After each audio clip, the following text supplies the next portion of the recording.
Welcome everyone to the Sword Chomp podcast, the Chompcast, number 6. My name is Morgan, and I am your host today, and I'm joined by the crew, my friends here at Sword Chomp. Give everyone some quick introductions before we get to our game talk. I'm joined by, start with you, Fish. How are you doing this week, Fish? I'm doing good. Had a pretty good week working and hanging out with the family and playing a little bit of video games. Yeah. Yeah, And... Oh wait, yeah. Yeah, I was just going to say we got a late start tonight, so you got to have a nice dinner with the family. We're recording this podcast, for people that don't know, a couple hours later than normal, so everything feels a little off. But, yeah, it does. It feels very off. I think we feel a little bit more loopier right now, because by now we're ending our podcast, and we're just now starting, so this should be interesting. It should. And we're glad to have you here today, Fish. Who will maybe possibly be playing Josh is usually our hate monger, but we're joined by Shay Layton today, who may be taking that role as we talk about Destiny. How are you doing this week, Shay? Good process. I don't know what that was, but we'll go with it. It's Gollum. I'm doing well. Yeah, I'm gonna bring the heat soup today on Destiny. Oh, Hard. No, Hard. Don't do that. This could destroy the friendship between Fish and Shay live on podcast. The friend shit. Our friendship turned to shit. Nah, I won't bring as much as you think I will, but if you ask me questions to try and engage me. So that's the secret, just don't ask any questions, and then we should be fine? Yeah, exactly. Good idea. I'm just going to direct everything toward Fish and Josh. Josh has remained silent so far during this intro. I feel like he's just waiting to lurch. I mean, just hate feels a little bit strong. I mean, I've got such a deep, endless indifference to Destiny at this point that I can't muster hate. That's just... Indifference soup doesn't have the same ring to it. No, I can't be asked. It's just, yeah. That's such a perfect way of describing it, Josh. Deep indifference. No, endless indifference. I'm sorry. Beautiful. Well, I mean, I'm super excited about this show because Destiny came out 2 years ago, and it's been one of the most polarizing and interesting games to come out in forever. Because, Bungie, this was Bungie's big opus since they dropped Halo. They finally decided that Halo became a cultural phenomenon for a while and produced a bunch of amazing games, and they decided they were going to move on and create their dream project, and that became Destiny. So I kind of want to take it back to the beginning. I guess I'll throw it to you, Fish, because I know you're just so excited to talk about Destiny. Oh, yeah. So let's go back to the beginning a little bit. I mean, because we can do a little broad scale Destiny here. We'll get to the new expansion. But take us back to the beginnings of your time with Destiny, because you, of all my friends, people don't know this, you have been the most addicted to this game of anybody I know, except for maybe my sister, because the Destiny addiction runs in my family. But so yeah, take us back. Yeah, I got it on launch day.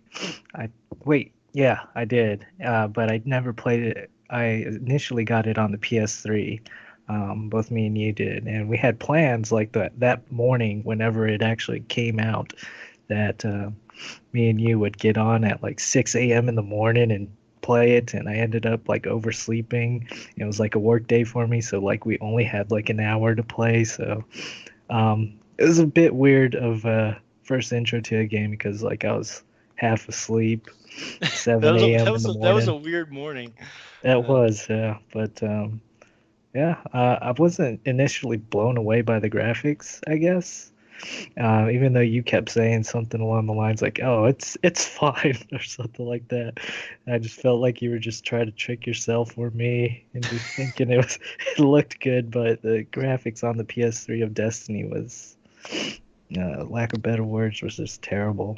We ended up, I think, that Christmas we got PS4s, and yeah, that totally changed the way I looked at the game. And by then I was already, max level at 20 and got my.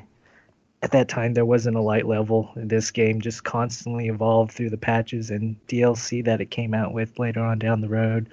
Um, and I ended up buying the expansion pack for it, and that came with House of Wolves and um, Crotozen or whatever it was called. Yeah. Crotozen, Yeah. yeah. And that was like $35. If you like bundled them together, saved you like $5. But yeah, I was addicted to that game for a full year because they kept coming out with new stuff. They were balancing gameplay. It had pretty much everything that I wanted in like a first person shooter, which was um, really tight game controls. Like that's something about Bungie's first person shooter type of games with like Halo and now Destiny. The controls on there are just so smooth. Like I don't think I've ever played a first person shooter where it just feels so smooth on a controller playing on a console, and just landing headshots and precision shots in Destiny just feels so good. Um, Yeah, but it's just got that feel to it. It's funny that you mentioned that morning too, because that's something I was going to bring up.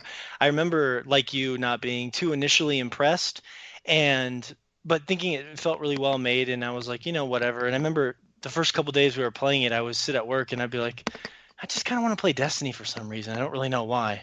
And then I would get home and I'd play it, and I'd be like, yeah, it's all right. And then I'd go to work and be like, man, I kind of want to play Destiny for some reason. I don't really know why. And then like after a week, I was like, it was in my veins, and it was like the strangest like fall into addiction that I've felt with a game in a long time, because like I wasn't initially blown away by it. It just kind of seeped into my veins. It was really weird. Um, and I yeah, kind of it has kind of like that MMO type of feel to it, like a World of Warcraft type of grind to it, but not so much. More of a, I guess like you could say, casual type of way where you could just jump right in and start playing and having fun and uh, gaining levels or whatnot and gaining gear. Um, but yeah. I guess that was more of the addictive part of it was like upgrading your character and doing the raids and everything. Yeah, and just that feel, it felt really good. Well, Josh, did you get into Destiny? We finally coerced you into it. Was it when you got your PS4 with Bloodborne, or? Yeah, it was shortly after that. I guess it was just last summer. Last, Yeah, I guess so. yeah, Yeah, seems yeah, because you longer were ago more than excited that, but about yeah, getting. it was been about a year. So Yeah, well, I remember you were really excited. I think Bloodborne sold you on the PS4, but we were just annoyed you enough to where you're like, all right, I'll give this Destiny thing a shot if you guys play it with me. yeah, yeah. I mean, it's an all right game. It's just it had and has so much useless grinding in it that I don't know. Like I don't know. I'm tired of grinding at this point in my life, which is The yeah. grind. You don't want to grind in as much in video games. Yeah, the grind Well, of like life is grinding, already. grinding only works if you're hanging out with friends. That's all it is. I mean, Destiny was fine playing with you guys. As soon as we stopped playing regularly, there's no way in hell I'm gonna touch it. So, kind of, Hmm. that it Wow. So is like what the it is. social element of Destiny literally is what held it together for you, basically. I mean, that's kind of how it is with most grindy games. So, Yeah. Well, that's probably how it was kind of with you with World of Warcraft too, when you would, yeah. it was a social experience for you first and foremost. hmm Um, but maybe not quite on the same level. Well, and I mean, I won't totally leave you out of here, Shay. I mean, did you, I mean, do you feel inspired to? I mean, well, to be fair, you've had, I guess, less time with it to a degree. I know you played it with your family a little bit, yeah, here and there, but um, your first impressions were not great by the sounds of things. No, quite Well, what it quite a what is it? tepid response is the best way I can describe that. Well, you were a Halo guy, right? I was up until 3. I was fairly disappointed with 3. Like it still had some. I should say reach, honestly. I mean, 3 campaign wise was lackluster. Reach was kind of the same. Story was semi lackluster. I think I was a little harsh on it when we played it back in the day together. But the online play was really what kept me engaged. And I don't know. It's kind of the same thing that like I guess for me I would recant with whether it's Call of Duty or Battlefield, that I just personally had it with playing first person shooters, that like I'm really burned out on first person shooters for the most part, unless they have something more integrative attached with them, like Fallout. Fallout is for all uh for all turn or purposes a first person shooter as much as it is an RPG, but there's so much more in depth in that game, and this one just didn't catch me. It really didn't. I don't. I could Which give is like strange to be. Well, it's strange to me just because there are a lot of RPG like mechanics in it. I mean, if it didn't catch you, it didn't catch you. That's just the reality of how video games are a lot of times.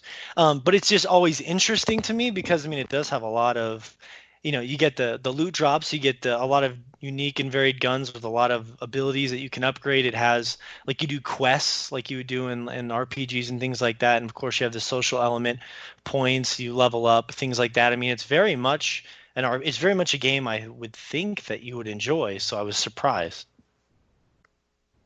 I I don't know, man. Like loot is not as much of a big deal for me as it is for obviously you and Fish and possibly Josh to some degree. But it's never been the focal point of me for a video game, really. I Well, well, really well, in I like more. Destiny though, Go the ahead. I guess the loot is what kind of defines your character though. Like once you get like an exotic in Destiny, like it really feels like something like a legendary type of weapon because it changes up kind of how you play, and some of the perks on there actually change up um, like some of your character abilities. Like for instance, there's this weapon called the Monte Carlo um, that has a random chance whenever you kill an enemy with it, it has a chance to recharge your melee ability, and as you shoot it too, it's recharging your melee ability. So um, you're able to recharge essentially your melee ability to throw out more punches or whatnot if you're a Titan or a Warlock. It's just all those the loot actually I think in this game, just the weapons mainly because it is a shooting game. It really changes the way you tackle the enemies in the game, and it's a different play style I would say when you go from Instead of, just yeah, instead of like in Diablo where well, I mean, I guess certain loot does that, but yeah, go ahead, Shay. Sounds like you wanted to say something. Yeah, see, that's all superficial. Like I don't need my clothes to define who I am as a person. I don't need my guns to define me who I am as a person. It's all about choices and experiences. No, in all seriousness, that was a joke, by the way.